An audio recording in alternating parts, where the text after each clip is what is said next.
Alright students, स्वागत है आपका आपके अपने YouTube channel FP exam prep पर। तो आज हम लाए हैं आपके लिए एक नई सीरीज जिसके अंदर हम 100 प्लस मोस्ट एक्सपेक्टेड एरर्स करेंगे फॉर CUT 2024 के लिए। तो बेसिकली इस सीरीज को लाने का हमारा मेन पर्पस बस यही है कि इस 100 एरर्स की सीरीज के साथ हम 100 वो कॉन्सेप्ट्स आपको करवा दें जो कि मोस्ट एक्सपेक्टेड होते हैं और ज्यादातर एग्जाम में वहीं से पूछा जाता है। तो इसको करवाने का बस यही पर्पस है कि आपको इधर उधर ज्यादा मेहनत ना करके सिर्फ ये 100 अगर आप एरर्स कर लेते हैं तो आपके 100 वो कॉन्सेप्ट तैयार हो जाएंगे जो कि आपके एग्जाम में पूछे जा सकते हैं। तो मेरी रिक्वेस्ट है आपसे कि इस सीरीज में बने रहिए हमारे साथ और वो 100 मोस्ट एक्सपेक्टेड क्वेश्चन हमारे साथ मिलकर आप सॉल्व कीजिए। सबसे बड़ी बात है कि उनके साथ जो मैं आपको कॉन्सेप्ट्स बताऊंगा वो कॉन्सेप्ट बहुत इंपॉर्टेंट है और बिलीव मी कि अगर आपने 100 कॉन्सेप्ट्स कर लिए मेरे साथ तो CUET में अगर एरर पूछा जाएगा तो मोस्ट प्रोबेबली इन्हीं से पूछा जाएगा।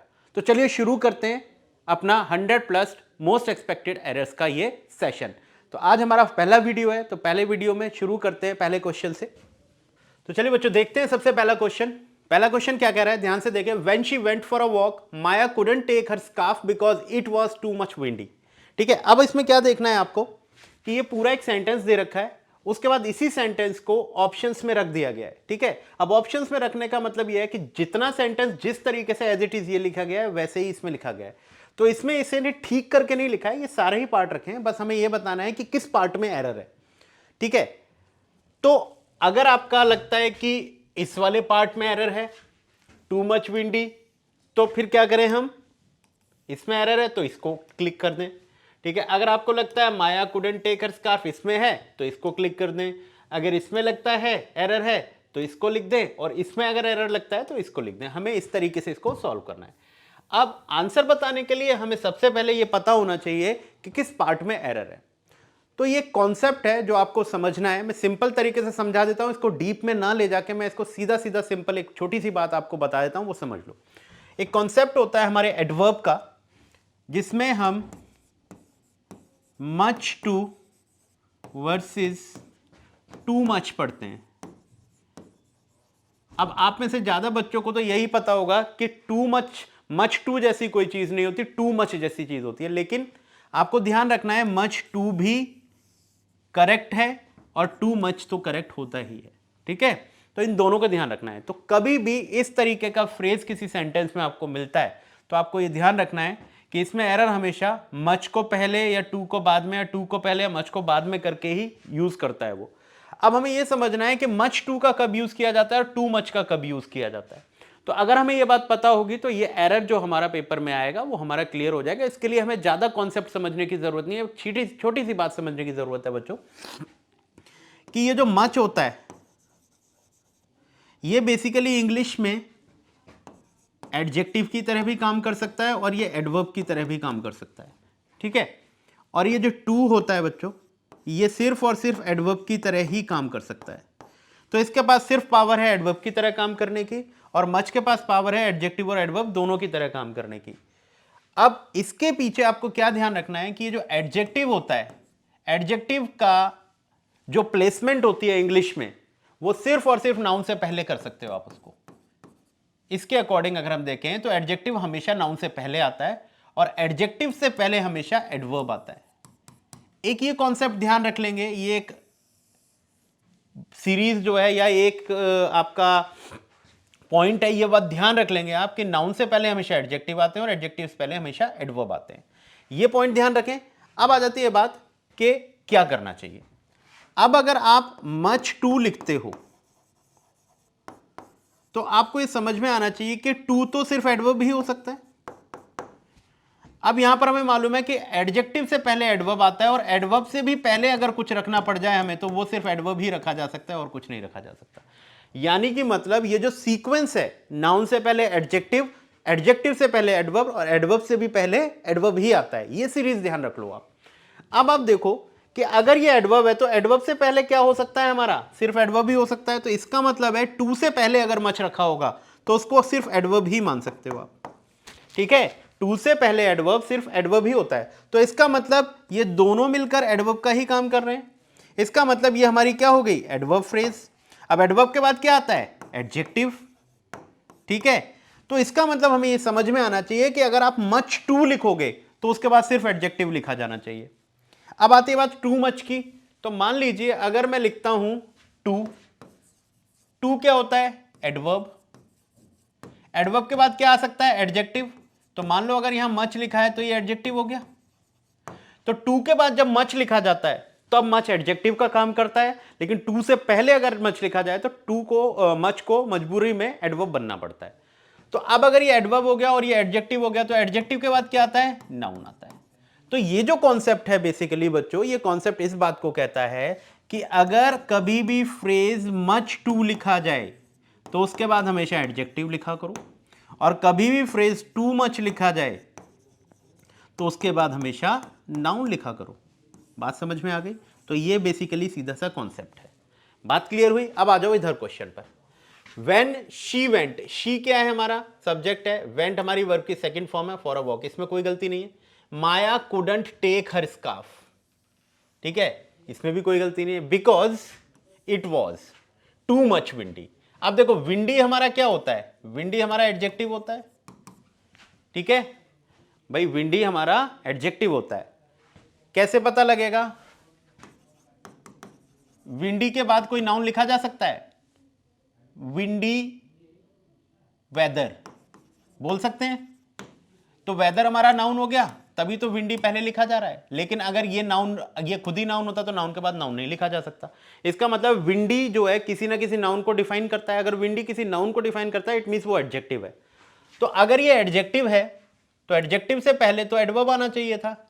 तो ये तो मच क्या है? एडजेक्टिव है। एडजेक्टिव से पहले एडजेक्टिव नहीं आ सकता। अगर ये एडजेक्टिव है तो यहाँ एडवर्ब आना चाहिए, तो टू को इधर कर दो और मच को इधर कर दो।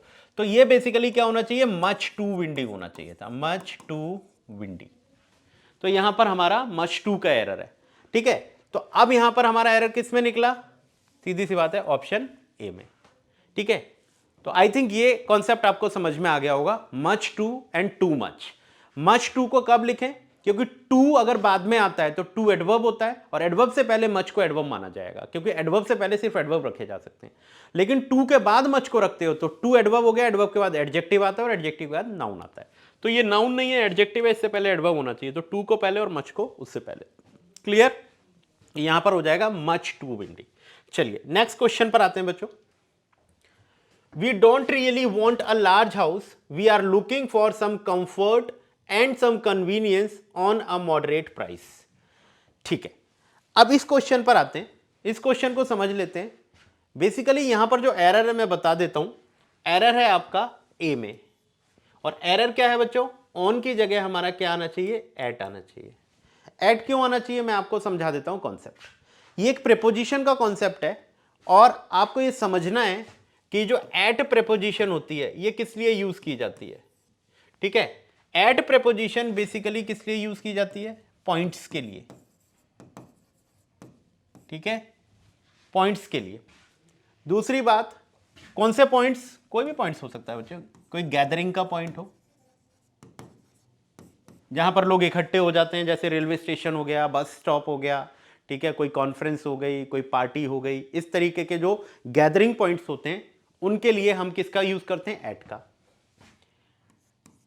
टाइम का कोई पॉइंट हो तो भी हम एट का यूज कर लेते हैं, ठीक है। ऐसे ही किसी भी चीज का कोई पॉइंट हो, ऐसे ही किसी प्राइस का एक पर्टिकुलर पॉइंट हो तो भी आप क्या कर लोगे? एट का यूज करते हो, ठीक है। अब मान लो मॉडरेट प्राइस एक पॉइंट ही तो है, तो पॉइंट के लिए हमेशा एट का यूज किया करो। तो यहां ऑन ना आके यहां क्या आ जाएगा बच्चों? एट आ जाएगा। ऑन जो होता है वो सरफेस की प्रीपोजिशन होती है, तो यहां सरफेस की बात ना हो के एक पर्टिकुलर पॉइंट की बात हो रही है जिस पर वो क्या चाहता है? Looking for a comfort and some convenience. किस पर? एट अ मॉडरेट प्राइस, तो एट आ जाएगा यहां पर। Got it? चलिए नेक्स्ट क्वेश्चन देखिए बच्चों। नेक्स्ट क्वेश्चन है, Lalita will go to sisters house in Mumbai this summer. अब देखो इसको भी मैं समझा देता हूं, अगर आपको नहीं पता है तो बहुत सिंपल सी बात एक मैं आपको समझाने जा रहा हूं। एरर है इसके अंदर। अब ये कॉन्सेप्ट क्या है समझ लो। जिस तरीके से हमारे नाउन्स होते हैं, तो नाउन के जो हमारे टाइप्स हैं वो 5 टाइप के नाउन होते हैं हमारे पास। कौन से? एक होता है हमारा प्रॉपर नाउन, एक होता है हमारा कॉमन नाउन, एक होता है हमारा कलेक्टिव नाउन, एक होता है हमारा मटेरियल नाउन, और एक होता है हमारा एब्स्ट्रैक्ट नाउन। तो बच्चों आपको ये बात ध्यान रखनी है, ना तो हम इसकी बात करेंगे, ना हम इसकी बात करेंगे, ना हम इसकी, ना इसकी, हम बात करेंगे कॉमन नाउन की। अब मैं आपसे बात करूं कि कॉमन नाउन की हम बात क्यों करना चाहते हैं। कॉमन नाउन की बात इसलिए करना चाहते हैं कि जो कॉमन नाउन होता है वो कॉमन नाउन क्या होता है, इज अ टाइप और क्लास और category of a proper noun. ये क्या होता है, प्रॉपर नाउन का ही कोई टाइप, कोई क्लास या कोई कैटेगरी होती है। मान लो मैंने अगर राहुल लिखा तो राहुल का वर्ग क्या है, बॉय है, क्लास क्या है, बॉय है, कैटेगरी क्या है, बॉय है। मान लो मैंने लिखा इंडिया,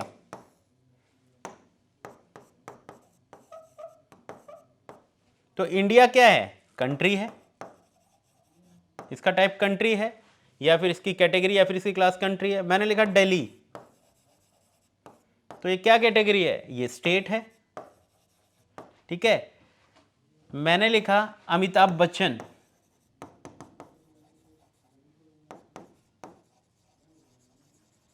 तो इसकी क्या कैटेगरी है, एक्टर है। तो आपने ध्यान से देखा कि हमने क्या किया, किसी भी प्रॉपर नाउन को कॉमन में कन्वर्ट कर दिया। तुम ध्यान से देखो, जब ये प्रॉपर था तब ये अकेला था, लेकिन जैसे ही मैंने इसे कॉमन पर कन्वर्ट किया तो ये क्या हुआ, बॉय क्या हुआ, बॉय अब राहुल ही नहीं रह गया, राहुल जैसे पता नहीं कितने बॉयज हैं। इसका मतलब है कॉमन नाउन जो होता है ना वो अकेला नहीं होता, वो वन आउट ऑफ मैनी होता है। इसका मतलब वो इंडेफिनेट होता है। यानी कि मतलब अगर तुम राहुल बोल रहे हो तो इट मीन्स राहुल एक अकेला व्यक्ति है, लेकिन बॉय बोल रहे हो तो बॉय कोई सा भी हो सकता है। सो क्या होता है कि प्रॉपर नाउन से जैसे ही वो कॉमन नाउन में कन्वर्ट होता है तो वो जो कॉमन नाउन होता है वो इंडेफिनेट हो जाता है। इंडेफिनेट का मतलब you don't know, you are talking about which noun, ठीक है, वो उनमें से कोई सा भी हो सकता है। तो जब भी कोई कॉमन नाउन लिखा जाता है तो वो हमेशा पैदा कैसा होता है, इंडेफिनेट पैदा होता है, ठीक है। जो भी आप कॉमन नाउन बोलोगे, जो भी कॉमन नाउन बोलोगे हमेशा इंडेफिनेट होगा, क्योंकि आप उसकी कैटेगरी का नाम ले रहे हो, किसी पर्टिकुलर का नाम नहीं दे रहे हो। तो जब भी कोई कॉमन नाउन लिखा जाता है तो सबसे पहली बात, उसको बिना आर्टिकल के कभी नहीं लिखा जा सकता, यानी कि मतलब मैं बोलूं बिना डिटरमिनर के कभी नहीं लिखा जा सकता। अब डिटरमिनर क्या होते हैं, डिटरमिनर डिफरेंट टाइप के होते हैं भाई। आर्टिकल्स को भी डिटरमिनर कहते हो आप। आर्टिकल्स का मतलब है ए, एन और द, तो ये भी डिटरमिनर है। पॉजेसिव एडजेक्टिव्स भी हमारे क्या होते हैं, डिटरमिनर्स होते हैं, जिनके साथ आप क्या लिखते हो, जिनके साथ आप माय, हिज, हर, देयर ऐसे लिखते हो। और उसके बाद होते हैं आपके न्यूमरल्स, जैसे आप लिखते हो 1 2 3 फर्स्ट सेकंड थर्ड। तो इस तरीके से ये क्या होते हैं, डिटरमिनर्स होते हैं। अब डिटरमिनर क्या होता है, हमेशा किसी नाउन को डिटरमाइन करने के लिए लिखा जाता है। अब सीधी सी बात है, किसी भी कॉमन नाउन को बिना डिटरमिनर के कभी नहीं लिख सकते, क्योंकि अगर तुमने उसे लिख दिया तो तुम्हें पता ही नहीं है कि उसकी आइडेंटिटी क्या है। सो किसी भी नाउन को बिना आइडेंटिटी के तुम लिख नहीं सकते।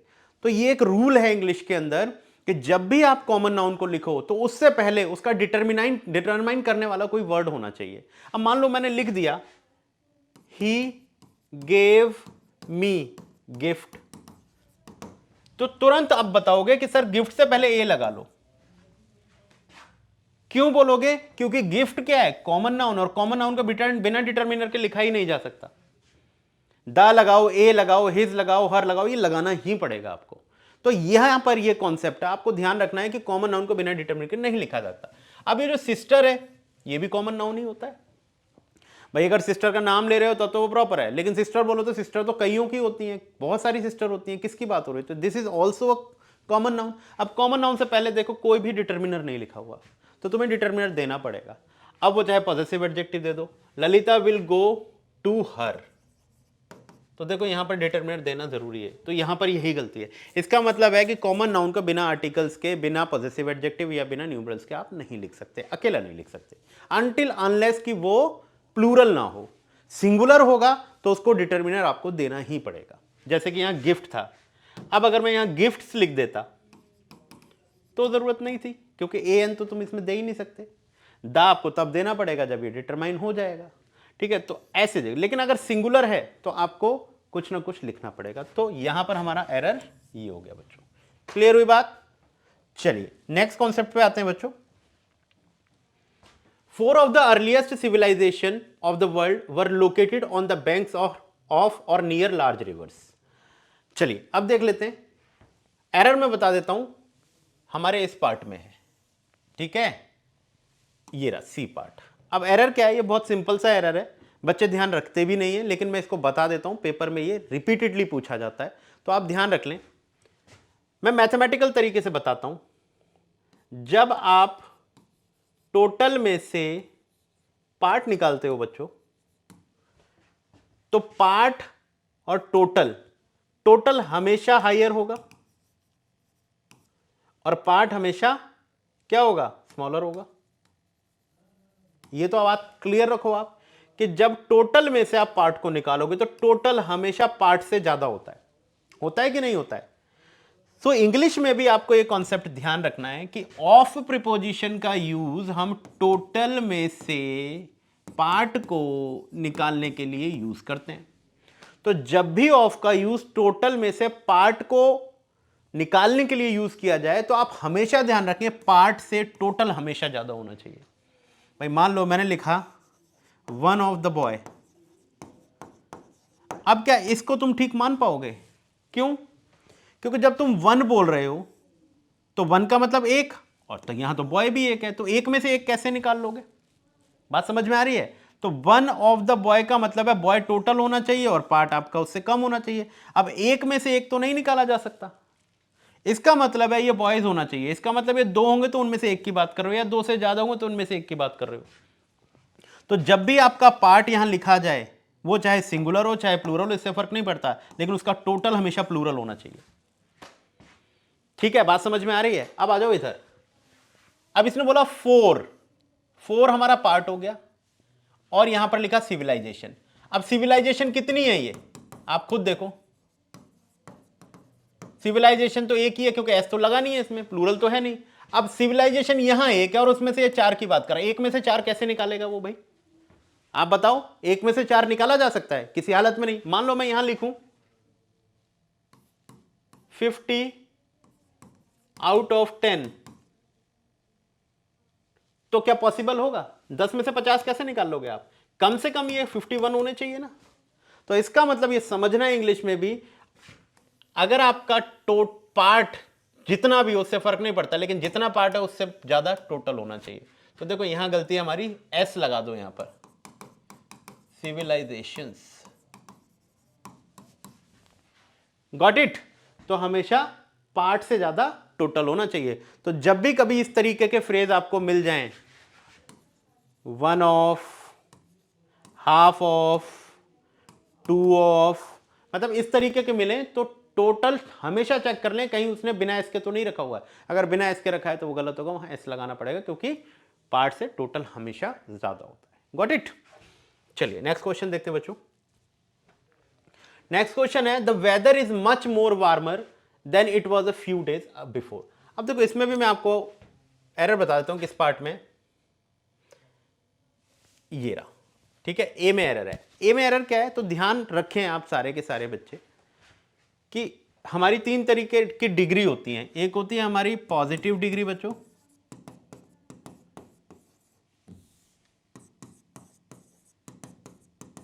पॉजिटिव डिग्री, एक होती है हमारी कंपैरेटिव डिग्री,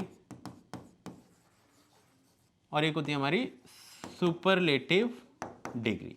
ठीक है, तीन तरीके की डिग्री होती है। जैसे मैं लिखा गुड, बेटर, बेस्ट, ये हुआ। अब आपको ध्यान रखना है कि चाहे वो आपकी कंपैरेटिव डिग्री हो चाहे वो आपकी सुपरलेटिव डिग्री हो, ध्यान ये रखना है कि कभी भी ना तो कंपैरेटिव डिग्री को ना सुपरलेटिव डिग्री को, मतलब डबल सुपरलेटिव या डबल कंपैरेटिव कभी एक साथ नहीं आते। अब सीधी सी बात है, मैंने लिखा मच मोर, मोस्ट। अब देखो मोर भी कंपैरेटिव डिग्री और बेटर भी। मोर बेटर कभी सुना है आपने? बेटर अपने आप में ही कंपैरेटिव वर्ड है, तो मोर को डबल करके मोर क्यों लिखा? मोर का यूज तभी किया जाता है जब आगे वर्ड पॉजिटिव डिग्री में लिखा हो। मान लो ब्यूटीफुल वर्ड है, अब हमें मालूम है ब्यूटीफुल की कंपैरेटिव डिग्री नहीं बनाई जा सकती, ब्यूटीफुलर कभी नहीं बोलते हम इसको। अब ऐसे वर्ड्स को जिनमें ER या EST पुट नहीं किया जाता, उसके लिए मोर और मोस्ट का यूज होता है। अब मैं अगर इसमें लिख दूं मोर ब्यूटीफुल, तो अब हमारे साथ मजबूरी ये थी, क्योंकि इसमें ER लग नहीं सकता, तो हमें एक ऐसा वर्ड चाहिए जो इसे कंपैरेटिव में कन्वर्ट कर दे। तो मोर क्या करता है, ऐसे वर्ड को कंपैरेटिव में कन्वर्ट कर देता है जिनके साथ आप ER या EST नहीं लगा सकते। तो मोस्ट लग जाता है EST के लिए और मोर लग जाता है ER के लिए। लेकिन उसमें क्या होता है, डबल नहीं होता है। ये कंपैरेटिव डिग्री, ये पॉजिटिव डिग्री, तो ये दोनों को मिलाकर क्या बना देता है, कंपैरेटिव डिग्री। लेकिन अगर ये वर्ड पहले से ही कंपैरेटिव डिग्री का है तो फिर मोर लगाने का कोई यूज नहीं होता, ये फिर रिडंडेंट हो जाता है। इसलिए आप सिर्फ ER का यूज, ER जहां पर लगाया वहां मोर नहीं यूज करोगे। तो देखो यहां पर डबल कंपैरेटिव लिखा हुआ है, मोर भी लिख दिया और वार्मर भी लिख दिया। जब ये खुद में ही कंपैरेटिव डिग्री है तो मोर लगाने की आपको जरूरत ही नहीं है। तो अगला ये नेक्स्ट कॉन्सेप्ट ये है कि डबल कंपैरेटिव या डबल सुपरलेटिव डिग्री का यूज हमें नहीं करना है, ठीक है। इन ग्रामर बोलने को आप कुछ भी बोलते रहो, बोलने पर कोई टैक्स नहीं लगेगा आपका, लेकिन ग्रामर में जब आप करोगे तो ये बात हमेशा ध्यान रखें। चलिए नेक्स्ट है, modern science have broken many myths about our food and diet. अब देखो ध्यान से, ये है सब्जेक्ट वर्ब एग्रीमेंट का क्वेश्चन। सब्जेक्ट वर्ब एग्रीमेंट समझते हो?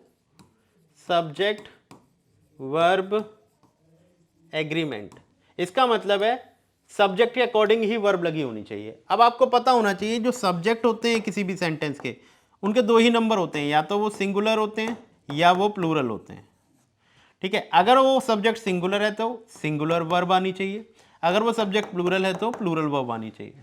बात समझ में आती है? तो हमेशा ये जरूर चेक करें एरर में कि सब्जेक्ट के अकॉर्डिंग वर्ब लगी हुई है। अब आपको पता है कि सिंगुलर सब्जेक्ट है तो सिंगुलर वर्ब, प्लूरल सब्जेक्ट है तो प्लूरल वर्ब। अब आ जाओ इधर देखो, पहले वाले में आपको एरर मिल जाएगा modern science. Modern science is a singular subject और प्लूरल सब्जेक्ट। तो आप कहोगे सर ये तो सिंगुलर सब्जेक्ट है, मॉडर्न साइंस एक ही की बात हो रही है मॉडर्न साइंस की, लेकिन हैव जो होता है हमारा प्लूरल वर्ब होती है। तो देखो ये गलत है, यहां लगाना चाहिए हैज, ठीक है। तो हो जाएगा modern science has broken many myths about our food and diet. Got it? तो ये सब्जेक्ट वर्ब एग्रीमेंट का है। तो हमेशा जब भी किसी एरर को सॉल्व करें तो सबसे पहले आपका काम ये होना चाहिए सब्जेक्ट और वर्ब के एग्रीमेंट को चेक कर लें आप लोग। क्लियर? नेक्स्ट देखिए, the balloon flew up as soon as the man cuts the string. ठीक है, अच्छा क्वेश्चन है, ध्यान से देख लें, इसका एक कॉन्सेप्ट है, ध्यान से समझो। एरर मैं आपको बता देता हूं, बी में है, ठीक है। बी में क्या एरर है ये समझ लेते हैं। कॉन्सेप्ट आपको एक मोटी मोटी बात ध्यान रखनी है जो मैं समझा रहा हूं आपको। क्या? दो टाइप के कंजंक्शंस होते हैं हमारे, एक होता है हमारा कोऑर्डिनेटिंग और एक होता है सबऑर्डिनेटिंग, ठीक है। कोऑर्डिनेटिंग में ध्यान रख लें फैन बॉयज, ये आपने बचपन से ही पढ़े होंगे अगर आपने ढंग से पढ़ाई करी है तो, ठीक है। थोड़ा भी सीरियस होकर पढ़ाई करी है तो आई होप कि आपको ये पता होगा फैन बॉयज क्या होता है। तो फैन बॉयज में क्या होते हैं, हमारे 7 कंजंक्शंस होते हैं। एफ से फॉर, ए से एंड, एन से नॉर, बी से बट, ओ से और, वाई से येट एंड एस से सो। Got it? तो ये होते हैं हमारे कोऑर्डिनेटिंग कंजंक्शंस। तो बस आपको ये ध्यान रखना है कि ये जो रूल अप्लाई जो होगा, जो अब मैं इसमें बताऊंगा आपको, वो इन कंजंक्शंस में ये रूल अप्लाई नहीं होगा। इनको छोड़कर कोई भी कंजंक्शन होगा तो उस पर ये रूल अप्लाई होगा। अब यानी कि मतलब कोऑर्डिनेटिंग को छोड़कर जितने भी कंजंक्शन है सब सबऑर्डिनेटिंग होते हैं। तो ये जो रूल मैं आपको बता रहा हूं, ये जो कॉन्सेप्ट मैं आपको बता रहा हूं, ये सिर्फ सबऑर्डिनेटिंग कंजंक्शन पर अप्लाई करोगे आप। Got it? अब आ जाओ इधर, आपको ये कंजंक्शन दिख रहा है एज सून एज, ठीक है। एज सून एज जो ये कंजंक्शन है ये कोऑर्डिनेटिंग है या सबऑर्डिनेटिंग है? तो आप कहोगे सर ये सबऑर्डिनेटिंग है। अब सबऑर्डिनेटिंग है तो इसमें एक बात ध्यान रख लेना कि सबऑर्डिनेटिंग में हमेशा ध्यान रखना कि कंजंक्शन प्लस उसके बाद वाली जो क्लॉज होती है वो एक ही मानी जाती है, ठीक है। कंजंक्शन प्लस वो क्लॉज, वो पूरा एक क्लॉज मानी जाएगी और वो डिपेंड होती है किस पर? अपनी मेन क्लॉज पर। तो जो विदाउट कंजंक्शन वाली क्लॉज है वो मेन क्लॉज, और जो कंजंक्शन के साथ बैठी हुई है वो सबऑर्डिनेट क्लॉज। इसका मतलब है कि इसका मीनिंग सिर्फ अपनी मेन क्लॉज की वजह से आ रहा है। अगर इसकी मेन क्लॉज नहीं होती तो इसका अपना मीनिंग नहीं आता। मान लो आप ये सेंटेंस बोलो ही नहीं तो इसका अपना कोई मीनिंग नहीं आएगा। तो इसका मतलब ये डिपेंडेंट क्लॉज है किस पर? अपनी मेन क्लॉज पर। तो अब आपको बस इतना ध्यान रखना है कि अगर कभी भी आपकी मेन क्लॉज का मेन वर्ब अगर क्या है? पास्ट है, तो आपकी सबऑर्डिनेट क्लॉज का भी वर्ब पास्ट हो जाएगा, ध्यान रखना। लेकिन तुम ध्यान से देखो, यहां ये क्या है? प्रेजेंट है। कट में एस लगाया तो प्रेजेंट इंडेफिनिट में लगता है। अब कट की तीनों फॉर्म सेम होती हैं। कट की सेकंड फॉर्म भी कट, थर्ड फॉर्म भी कट। तो आपको कट लगा देना है, एस हटाना है, अपने आप अंडरस्टूड हो जाएगा कि वो सेकंड फॉर्म है। मेरी बात समझ में आ गई आप लोगों को कि अगर आपका कंजंक्शन सबऑर्डिनेटिंग है तो आपकी जो क्लॉज है वो सबऑर्डिनेटिंग हो गई। अब आप चेक कर लो, उसकी मेन क्लॉज का अगर वर्ब पास्ट है तो उसकी सबऑर्डिनेटिंग क्लॉज का भी वर्ब पास्ट ही होना चाहिए। तो ये कट्स काटो और यहां पर क्या लिखो? कट लिख दो। कट लिखने से क्या हो जाएगा? ये सेकंड फॉर्म बन जाएगी। कैसे बन जाएगी? आप कहोगे सर तीनों फॉर्म सेम है, हमें कैसे पता लगा कि ये सेकंड फॉर्म है? भाई आप ध्यान से देखो, द मैन जो है, ठीक है, द मैन सिंगुलर है। अगर ये फर्स्ट फॉर्म होती तो इसमें एस नहीं लग सकता था ना भाई। अगर ये फर्स्ट फॉर्म होती तो एस लगा होता ना इसमें। अगर सिंगुलर के साथ कट में एस नहीं लगा रहे हो तो इसका मतलब ये सेकंड फॉर्म ही है। अगर ये थर्ड फॉर्म होती तो हैज हैव हैड के साथ होती। तो इसका मतलब है अगर ये द मैन सब्जेक्ट के साथ आती और सिंगुलर हो फर्स्ट फॉर्म होती तो एस के साथ आती, जो कि आएगी नहीं क्योंकि ये पास्ट है। अगर ये थर्ड फॉर्म होती तो ये हैज हैव हैड के साथ होती, जो कि ये है नहीं। तो अब ये कट अगर बचा तो सेकंड फॉर्म ही तो बची। तो देखो द मैन के साथ ये कट सेकंड फॉर्म। तो आपको ये ध्यान रखना है कि अगर आपकी मेन क्लॉज का वर्ब पास्ट है तो सबऑर्डिनेट क्लॉज का वर्ब ऑटोमेटिकली पास्ट ही होना चाहिए। ठीक है, चलिए नेक्स्ट। चलिए बच्चों, नेक्स्ट क्वेश्चन हमारा 8th, ध्यान से पढ़ेंगे इसको। The committee agreed that small businesses had been adversely affected by COVID-19। देखिए बहुत अच्छा कॉन्सेप्ट है एंड रिपीटेडली ये बार बार पूछा भी जाता है और बच्चों को इसमें मोस्टली कंफ्यूज भी होते हैं और कंफ्यूजन रहता है उनको। देखिए ध्यान से, पहले हम चेक कर लेते हैं कि हमारी मेन वर्ब क्या है? पास्ट है, ये रही एग्रीड। और दैट हमारा क्या है? Subordinating conjunction. तो इसकी जो बाद वाली क्लॉज होनी चाहिए उसका वर्ब भी पास्ट होना चाहिए। तो ध्यान से देख लेते हैं, हमारे पास हैड लिखा हुआ है, पास्ट है, तो यहां पर हमारा वर्ब को लेकर कोई गलती नहीं है। लेकिन यहां जो गलती है बच्चों मैं बता देता हूं, वो गलती है हमारी इसी पॉइंट में। लेकिन हेड को लेकर गलती नहीं है, अफेक्ट को लेकर गलती है। ये कॉन्सेप्ट बहुत कॉमन है जो आपको समझना है। हमारे पास एक होता है अफेक्ट और एक होता है इफेक्ट। इनके बीच का कंफ्यूजन आपको क्लियर रखना है। कंफ्यूजन कुछ भी नहीं है, कंफ्यूजन बस इतना ही है, मीनिंग दोनों का सेम होता है लेकिन पार्ट ऑफ स्पीच में ये वर्ब की तरह काम करता है और ये नाउन की तरह काम करता है। बस इतनी बात ध्यान रखें। अब चेक कर लें कि इस सेंटेंस में हमें नाउन की नीड है या वर्ब की। तो ईडी फॉर्म किस में लगती है? वर्ब में लगती है। नाउन में ईडी फॉर्म नहीं लगा सकते आप। लेकिन देखो यहाँ ईडी फॉर्म नाउन में लगा रखी है इसने, तो नाउन की ईडी फॉर्म नहीं होती, हमें वर्ब की ईडी फॉर्म चाहिए। और वर्ब क्या है हमारी? अफेक्ट।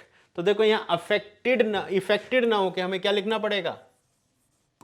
अफेक्टेड। क्या हो जाएगा? अफेक्टेड। तो हमेशा ध्यान रखें बच्चों कि इफेक्ट और अफेक्ट में ये हमेशा ध्यान रखें कि अफेक्ट जो होता है वो वर्ब होता है और इफेक्ट जो होता है वो नाउन होता है। तो अगर नाउन की नीड है तो इफेक्ट लिखें ई वाला, और वर्ब की नीड है तो ए वाला अफेक्ट लिखें। जैसे एक एग्जांपल देता हूं, जैसे मैंने लिखा रेनफॉल इफेक्ट्स प्लांट ग्रोथ। तो आपको समझ में आ रहा होगा कि रेनफॉल हमारा सब्जेक्ट है और ये उस सब्जेक्ट का एक्शन है। तो एक्शन है तो ये वर्ब होना चाहिए, एस लगा हुआ है। तो देखो इफेक्ट्स नाउन होता है, हमें अफेक्ट चाहिए, तो देखो यहां पर भी क्या आना चाहिए? अफेक्ट्स। तो एक अगला ये कॉन्सेप्ट है हमारा कि भाई अफेक्ट और इफेक्ट में क्या डिफरेंस होता है, तो वो आपको क्लियर रखना है। Affect is always a verb whereas effect is always a noun. Got it? चलिए नेक्स्ट कॉन्सेप्ट पे आते हैं बच्चों। All those students who are participating in the play have been notified to stay back for rehearsal after 3 PM।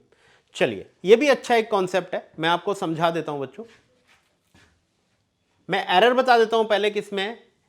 सी में error है। ठीक है, अब एरर क्या है, हालांकि इसको मैं बहुत डीपली आपको समझाने नहीं जा रहा हूं, लेकिन जितनी बात मैं समझाने जा रहा हूं उससे आपका काम हो जाएगा। देखिए, कभी भी अगर बी फॉर्म दिखाई पड़ती है आपको, और बी की डिफरेंट फॉर्म्स होती हैं बेटा, बी की form is am are be होती है, बी की फॉर्म वॉज वर भी होती है, बी की फॉर्म बीन भी होती है, और बी की फॉर्म बीइंग भी होती है। ये वर्ब की अपनी फॉर्म्स होती हैं। ये वर्ब की फर्स्ट फॉर्म होती है, ये वर्ब की सेकंड फॉर्म होती है, ये वर्ब की थर्ड फॉर्म, ये वर्ब की फोर्थ फॉर्म, जैसे आईएनजी फॉर्म कहते हो। Got it?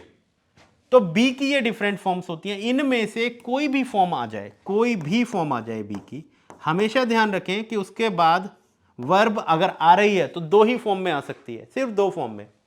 एक तो वर्ब की आईएनजी फॉर्म में, या फिर वर्ब की थर्ड फॉर्म में। तो आपको ध्यान रखना है कि अगर वर्ब की आईएनजी फॉर्म आ रही है तो ठीक है, तो आ सकती है, लेकिन बी के बाद वर्ब की थर्ड फॉर्म भी आती है। ठीक है, तो इसका अगला भी कॉन्सेप्ट है, आगे भी इसका कॉन्सेप्ट है कि आईएनजी फॉर्म कब आनी चाहिए और वर्ब की थर्ड फॉर्म आनी चाहिए। वो एक अलग मैटर है, वो जब कभी एलेबोरेट समझाऊंगा मैं आपको इस कॉन्सेप्ट को, तो तब आप समझेंगे। लेकिन बस ध्यान हमेशा रखें, अगर बी के बाद अगर वर्ब की फॉर्म आ रही है तो दो ही तरीके की आ सकती हैं, या तो आईएनजी या वर्ब की थर्ड फॉर्म। लेकिन आप ध्यान से देखो, यहां बीन लिखा हुआ है और यहां नोटिफाई लिखा हुआ है। नोटिफाई वर्ब की फर्स्ट फॉर्म होती है। अब हमें मालूम है बी फॉर्म के बाद वर्ब की फर्स्ट फॉर्म तो कभी रखी ही नहीं जा सकती। वर्ब की फॉर्म रखी जाएगी तो आईएनजी फॉर्म में। अगर ये नोटिफाइंग होता तो चल जाता, लेकिन या नोटिफाइड होता तो चल जाता। तो आप ध्यान रखो, बी के बाद आईएनजी फॉर्म नहीं आएगी, वर्ब की थर्ड फॉर्म आनी चाहिए। अब दिक्कत ये है कि अब आपको ये कंफ्यूजन है कि आईएनजी क्यों नहीं आएगी, आईएनजी भी आ सकती है। तो चलो मैं इसको समझा ही देता हूं आपको। एक्चुअल में होता क्या है कि बी के बाद वर्ब की आईएनजी फॉर्म आप तभी लगा सकते हो जब आपका सब्जेक्ट एक्टिव हो। सब्जेक्ट कैसा हो? एक्टिव हो। यानी कि मतलब जब सब्जेक्ट ही उस काम को कर रहा हो तो आईएनजी फॉर्म लगाओ। लेकिन सब्जेक्ट काम ना करके सब्जेक्ट उस काम को रिसीव कर रहा हो, मतलब वो रिसीवर, उस पर काम हो रहा हो, वो कर ना रहा हो, तो फिर हम सब्जेक्ट को पैसिव फॉर्म मानते हैं। जब आपका सब्जेक्ट पैसिव हो तो आप समझ लो कि फिर वर्ब की थर्ड फॉर्म आएगी। अब आप देखो, all the students who are participate in the play have been notify. अब ये स्टूडेंट नोटिफाई कर रहे हैं, स्टूडेंट को नोटिफाई किया जाएगा। तो आप कहोगे सर वो कर नहीं रहे, उन्हें किया जाएगा। तो स्टूडेंट डूअर नहीं हुए ना अपने काम के, उस काम के रिसीवर हो गए। तो अगर आपका सब्जेक्ट रिसीवर है उस काम का, तब तो बी के साथ थर्ड फॉर्म। लेकिन अगर वो सब्जेक्ट डूअर ही है अपने काम का, तो फिर उसके साथ आईएनजी फॉर्म लगाया करो। एक एग्जांपल देकर और समझा देता हूं मैं आपको। देखो, मैंने लिखा द फुटबॉल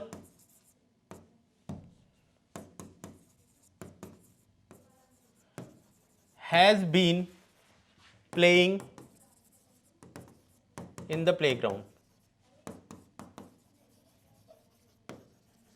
अब आप इसको पढ़ोगे तो आपको गलती नहीं लगेगी, लेकिन आप ये बताओ यहां पर फुटबॉल खेल रही है, फुटबॉल को खेला जा रहा है, तो आपका माइंड जो आएगा मीनिंग में वो तो यही आएगा फुटबॉल खेली जा रही है। लेकिन आप देखो आईएनजी फॉर्म में तो ये एक्टिव है, यहां पर आप बात बोलना चाह रहे हो फुटबॉल खेल रही है, लेकिन फुटबॉल खेल नहीं रही है, फुटबॉल को खेला जाता है। इसका मतलब फुटबॉल पैसिव है, ये डूअर नहीं है, ये रिसीवर है इस काम की। अगर ये रिसीवर है तो प्लेइंग नहीं लिख सकते, प्लेड लिखना पड़ेगा। लेकिन यहां पर अगर मैं सब्जेक्ट ऐसा लिखता जो इस काम को कर रहा होता तो आप प्लेइंग लिखते। मैं लिखता द टीम